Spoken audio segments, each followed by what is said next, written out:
This is probably one of the most important videos that I've made on this channel. I am really excited to share it with you folks. And I've been talking about this concept with a lot of my friends, and they are really excited about it as well because it offers a really nice, refreshing perspective to different things, especially around financial independence. Okay, so the most important part of this video is going to be the third part, which will be the 4% rule, but we'll get to that. Before that, I've realized that I've never really given you folks a proper introduction of myself. So here it is. My name is Pratik Karmiani. I am a 23-year-old living in Mumbai. I've been born and brought up here and spent 23 years of my existence here. What I do professionally is that I work as a senior research analyst with an investment bank at the back end. And I belong to a normal middle class family, but I've always had huge aspirations for myself. And this channel, part of the reason why I've started it is to document my journey and share my learnings as well, not just around personal finance, but growth in general, because I'm obsessed with the idea of just growing. Okay, I'm actually recording this video for the second time because yesterday heavens had opened up in Mumbai and it was raining, it was pouring quite heavily. Today is a bit calmer, so I decided to reshoot the video because when I was reviewing the footage I wasn't too happy. Okay, so as I mentioned that I'm going to split this video into 3 parts, and before that I want to introduce you to something called FIRE. Okay, FIRE basically stands for Financial Independence Retire Early. It's almost like a cult these days in Western countries, and specifically in the United States. Not so much in India, and I don't know why people don't talk about the whole concept here. It's, I think, pretty new to India. So it basically means that these people who follow the philosophy of FIRE, they basically save as much as they can early on in their life so that they can retire early. Okay, now these guys have normal jobs. Okay, in fact one of the pioneers of the whole FIRE movement goes by the name of Mr. Money Mustache. I do not really remember his real name. I will put it somewhere on the screen, but yeah, he also runs a blog, and his blog is pretty interesting, full of articles around personal finance and how to retire early, how to save money. His wife and him, they were basically software engineers, both of them, and they were able to retire in their early 30s, which I think is pretty impressive with all what they did in order to reach that point. Okay, so now that you have a basic idea around what FIRE is, it's just basically saving money and then investing it in order to retire as soon as possible. I am going to split this video in 3 parts, as I mentioned. Part number 1 would be frugality. So you need to understand what frugality essentially means. Okay, frugality is basically the closest Hindi equivalent word that I can think of is kanjusi.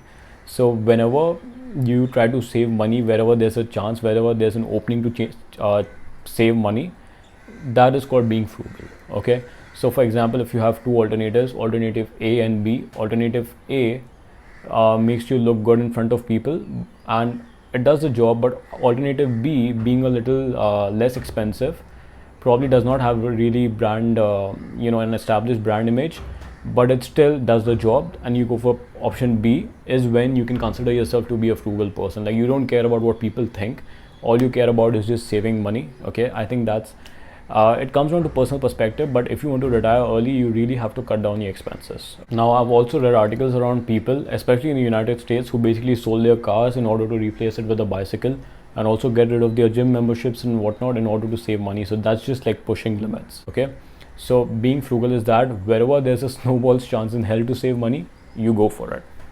Now, with the money that you're saving, you need to put it somewhere, right? So that's where point number 2 comes into place. It's called investing.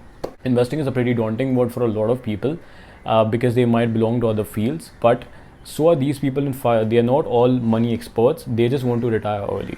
So these guys have been basically, the principle of 4% rule, which is the third part of the video, is based on the fact that the investments you make can be passive. So it can be in index funds, okay, in India as well, and it can be bank FDs as well, as long as you're making an average of 7 to 10% CAGR over a long period of time, which I think is pretty possible in India as well, because India is a developing country, and that is something that we can expect our benchmark indices and the bank to return. Okay, so this also takes into account inflation and all of that, so that is taken care of.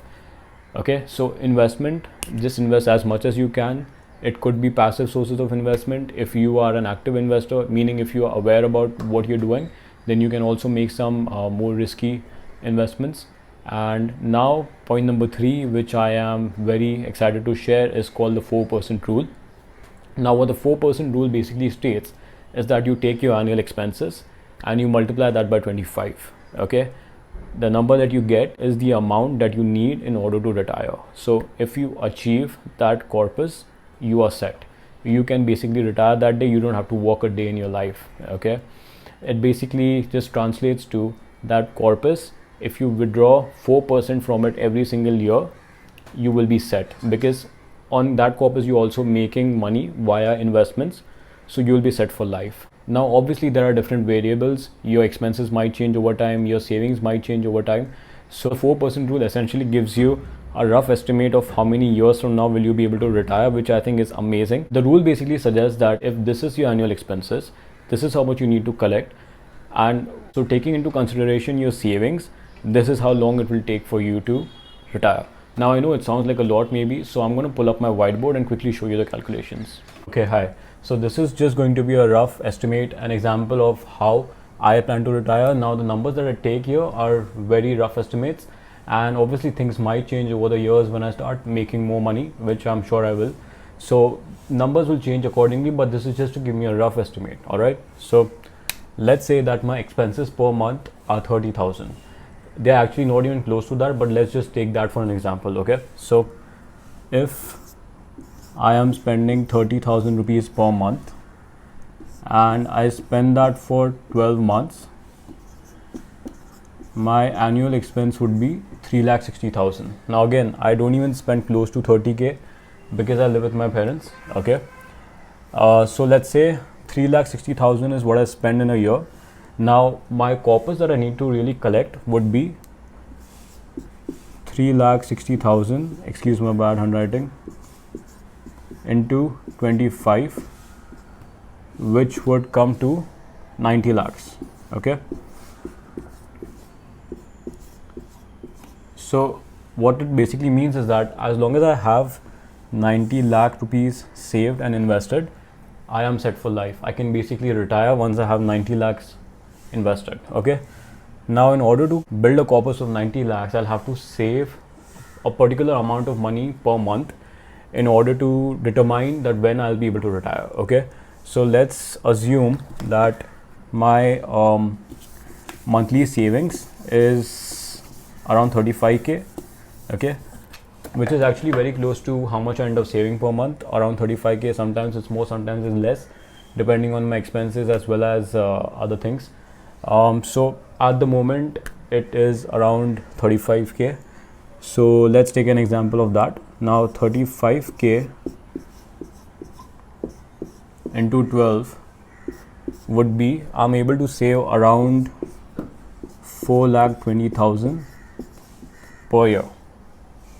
Okay, yeah, so 4,20,000 per year is what I'm able to save, but I want to save 90 lakhs. So 4,20,000 is what I'm about to save annually. Okay, now in order to determine the number of years I'll take to reach 90 lakhs, we just divide my annual savings by 90 lakhs.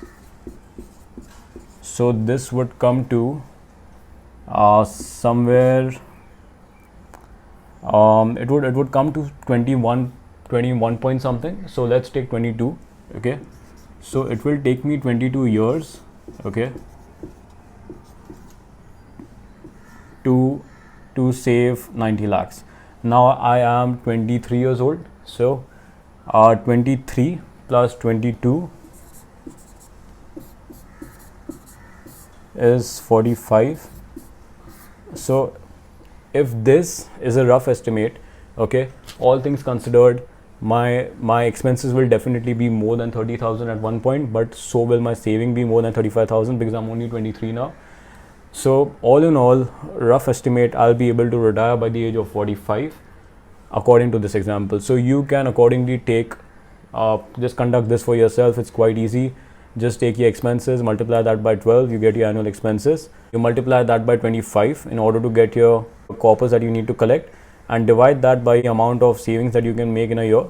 What you will get is the number of years that you need to be saving that annual saving in order to achieve your corpus. add that to your current age, and you will have your age of retirement. So I think this is pretty cool. Now I do realize that a lot of people that watch my videos are also students who don't really make a lot of money. So I would suggest that you get started. Okay, it is very easy to make money as a teenager, but you need to put in work. Okay, it's simple. Easy is not the right word. It's simple, but you need to put in work. When I was a teenager, I was in college. I still made not a lot of money, but I did make some money. So, and that time the expenses are pretty low, so you can actually start making money as teenagers. There are different options out there.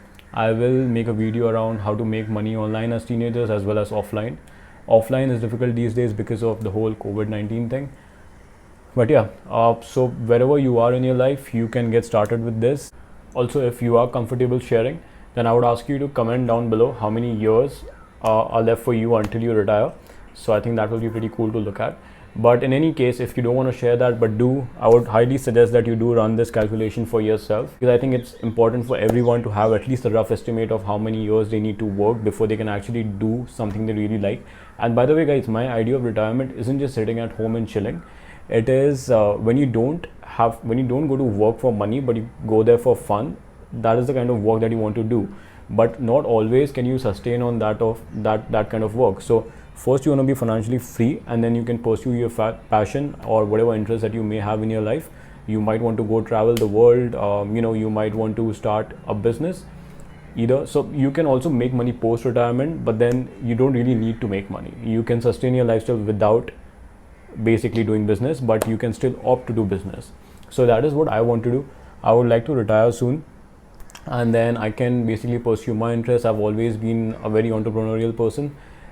Just start different businesses and whatnot. So it's not like I will stop at this. I will actually keep making more money even post I become financially free. So that is my idea of financial independence. I hope you find some value in it. If you did, please give this video a like.